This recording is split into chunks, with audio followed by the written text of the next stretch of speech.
nag-win writer dahil sa kanyang mga naisusulat na mga kwento. So, ito ang ating mga tauhanang kwento. Makibasa? Pilasari, isang magandang dalaga ang nagpag-ibig kay Sultan Muhindra. Sultan Muhindra, ang sultan ng Indrapura, ang asawa ni Pilasari. Garuda, isang nagbumalang ibon na napakasala. Ito ay kumakain ng tao kung kaya lahat ay takot na takot dito.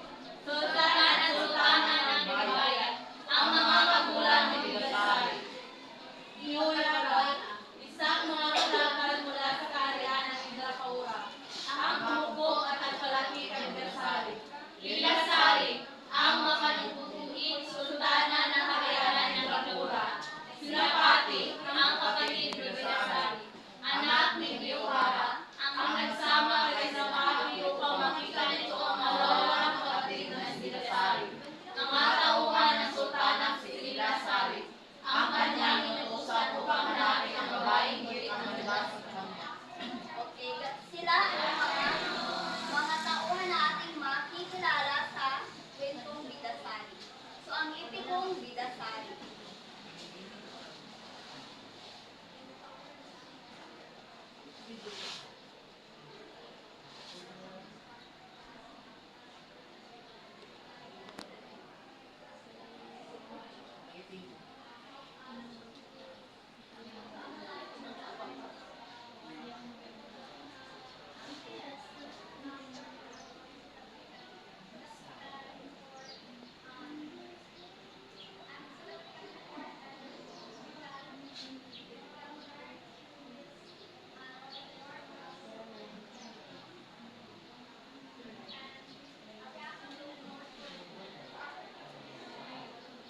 So, ating simulan ang kwentong Bidasari.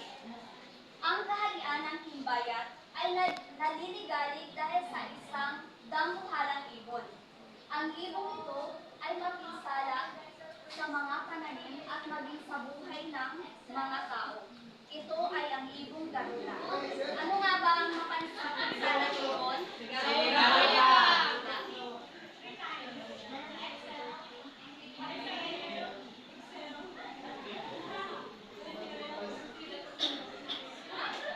Naliligalig. Ang naliligalig ay yung kumbaga sila ay kanang nagpapakaliat kanang nagkagukot Diyos. So, kapag dumarating na ang Garuda, mabilis na nagtatakbuhan ang mga tao upang magtago sa mga yungit. Ano nga ba ang yungit? Ito ay ang kuweba. Takot na takot sila sa ibong Garuda sapagkat ito ay kumakain ng tao.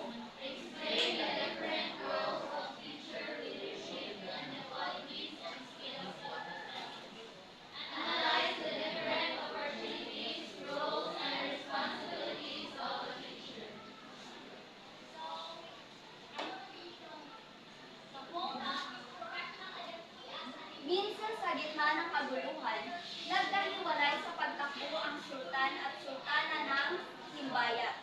Ang sultana ng Himbayat ay nagdadalang tao noon. Sa laki ng takot ay naisilang niya ang sanggol na babae sa may tabi ng ilog at naiwan sa isang bangka roon. So, anong kaharian ang linusog ng Garuda? Himbayat.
Indrapura, ang Sultang Indra ay 2 taon pa lamang kasal kay Nilasari. Mapanibugbuin si Nilasari. Ano bang mapanibugbuin? Ito ay mainggilin. Mainggilin si Nilasari. Natatakot siyang umibig pa sa ibang babae ang sultan. Kaya naman, lagi niyang itinatanong dito kung siya ba'y mahal na mahal nito. Pagkatapos, ay hindi pa rin Iking. Oh. hindi Iking. pa rin Iking. nasisiyahan Iking. ang magandang asawa ng sultan. Kanya itong tinanong ng Iking. sa sultan. So, si Nilasari, Ito naman, siya ay ayun hindi mapakali. Siya ay gusto niyang gusto niya na siya lamang ang nag-iisang babae sa sultan. Ang sabi nila, ni Nilasari sa sultan, hindi mo kaya akong makalimutan kung may nakita kang higit na mas maganda sa akin. Sabi ng sultan, kung higit na mas maganda pa sa iyo, kung higit na mas maganda pa siya sa iyo, ngunit ikaw ang pinakamaganda sa lahat, ang naging tubo ng sultan. Ano kaya ang ginawa ni Nilasari?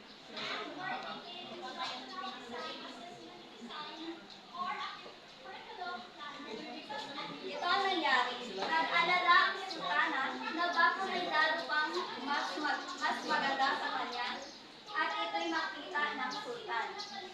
Kaya't kara-karatang inutusan niya ang matapat niyang kabig na saliksikin ang kaharian upang malaman kung may babaeng higit na mas maganda pa sa sultana o kay Nilasari. Hindi siya mapakali kaya't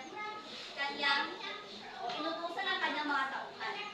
Nakita ng tauhan ni Nilasari si Bidasari at siya ay higit na mas maganda kaysa kay Nilasari. Inanyayahan ng sultana si Bidasari sa palasyo upang di umano'y gawing dama ng sultana.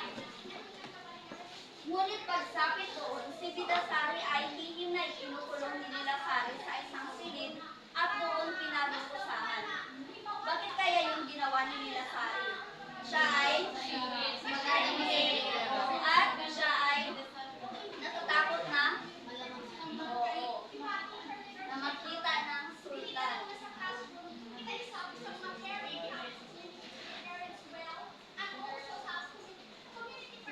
Na hindi na matiis si Bidasari ang mga pagpapaluso sa kanya, sinabi niya na kung nais ni Bidasari na tuluyan siyang mamatay, ay kunin nito ang isdang ginto sa halaman ng kanyang ama. Ano ba ang isdang ginto ito? Ito ay isang kwintas. Kapag araw ay ipinapupuntas ito ni Nilasari at gabi ibinabalik sa tubig. Kung patuloy niya itong gagawin, hindi maglalon ay tuluyang mamamatay si Bidasari. Umayag naman si Nilasari, kinuha niya ang isdang ito at pinauwi niya na si Bidasari.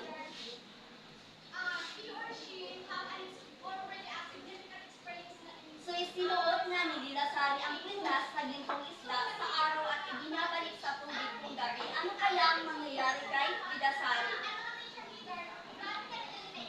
Kapag isinuot ni Nilasari ang gintong kwintas na isda sa umaga, si Bidasari ay namamatay. At kapag ito naman ay ibinabalik ni Nilasari kapag gabi sa tubig, si Bidasari naman ay mabubuhay. Kaya't si Bidasari ay nakaburol itong araw at muling nabuhay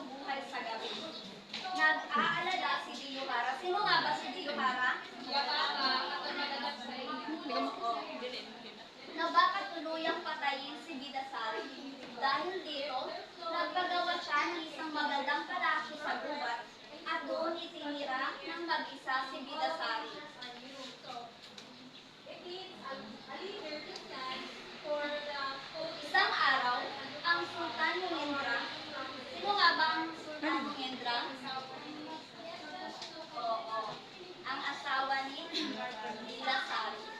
Siya ay nangasa sa lupas.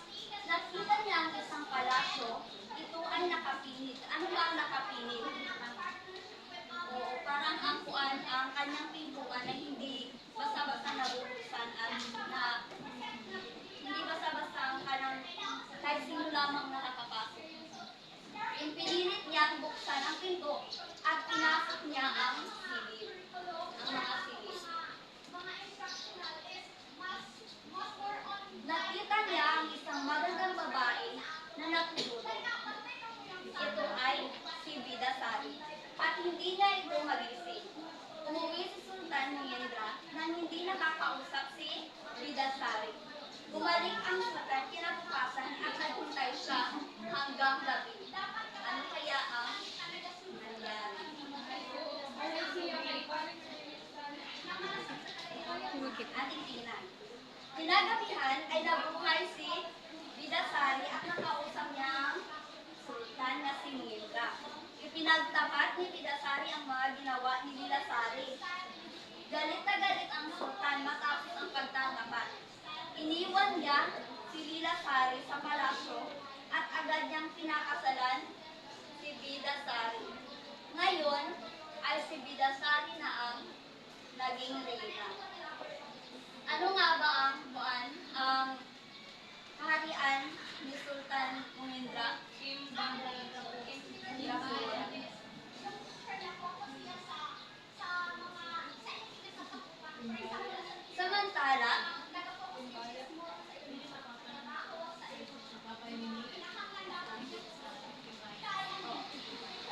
Samantala, pagkaraan ng maraming taon, ang tunay na mga magulang ni Bidasari ay matahimik nang naninirahan muli sa timbayan.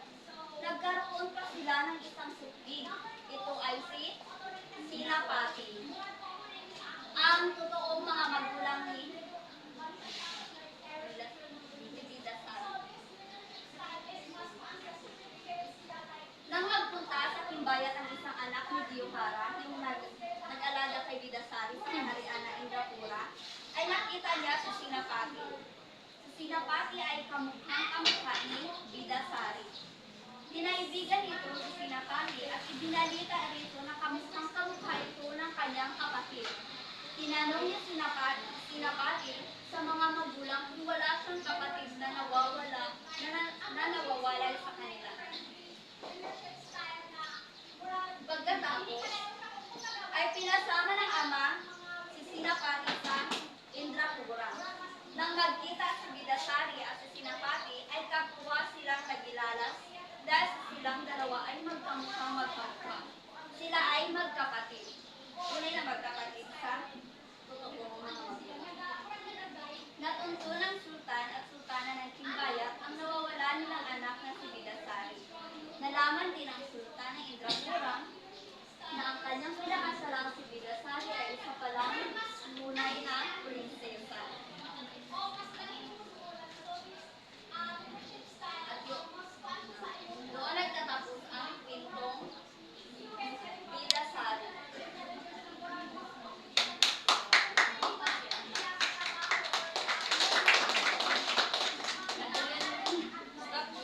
So ano nga ba ang kamagat ng ipiko? Bidasari. Bidasari.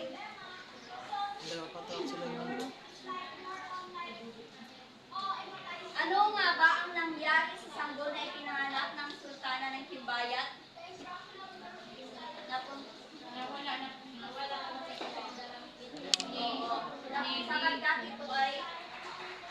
Sapagkat ito ay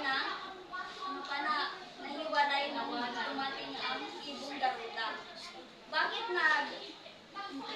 saan dinala ang sanggol at anong ipinangalan dito? Bidasari. Sa Indrapura. Sino ang malibubuing sultana ng Indrapura? Bidasari. Sino ang kanyang asawa na nalulibsan kay Bidasari? Mungindra. Si Sultan Mungindra. Ano ang ginawa ni Nilasari kay Bidasari? Dahil sa inggit nito. Sino ang nakakita kay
maiwasan ang pagkain sa kanila ng darunang ibon. At doon naman, parang ang kanilang mga buhay ay nakabatay doon sa ibon at sa ano naman, sa side ni Bida Sari, di ba? Siya ay namamatay doon kapag sinusuot ang gintong bintang pintas ni Bida Sari. At kapag ito naman ay ibinabalik sa tubig, ito ay nabubuhay. Si Bida Sari ay nabubuhay. Parang ang kanilang mga buhay ay nakabatay doon sa hayop. Sa hayop ko yung mga dahilan kung bakit sila ay nagtatago o parang ang kanilang mga buhay ay kanilang nakabatay lamang doon sa darulang ibon at yung halimbawa yung pintas na isda. Ang Bida Sari naman, ito ay pinangalan ng Bida Sari sapagkat ang bida ay isang bayani. Ang bida, ibig sabihin ng bida ay bayani at ang ibig sabihin naman ng sari ay ganda. Kagandahan. So, diba, pwedeng pangahulugan na ang ganda ng bayani. Pwede mo pangahulugan na ang ganda ng bayani o ang kagandahan ng bayani na si Bida Sari. Diba si Bida Sari, ano bang napapansin niyo sa kanya? Maganda. Maganda. At siya ay humble. Oo, humble. Siya ay hindi mapagbataas. Siya ay, kahit na siya ay napakaganda, pwede niya yung gamitin para sa personal na interest. Pero hindi niya yung ginawa. Siya ay nagpapakumbaba rin kahit Bida Sari na kung saan ay hinayaan lamang niya ito na gawin din nila Sari ang kanyang gusto sa kanya.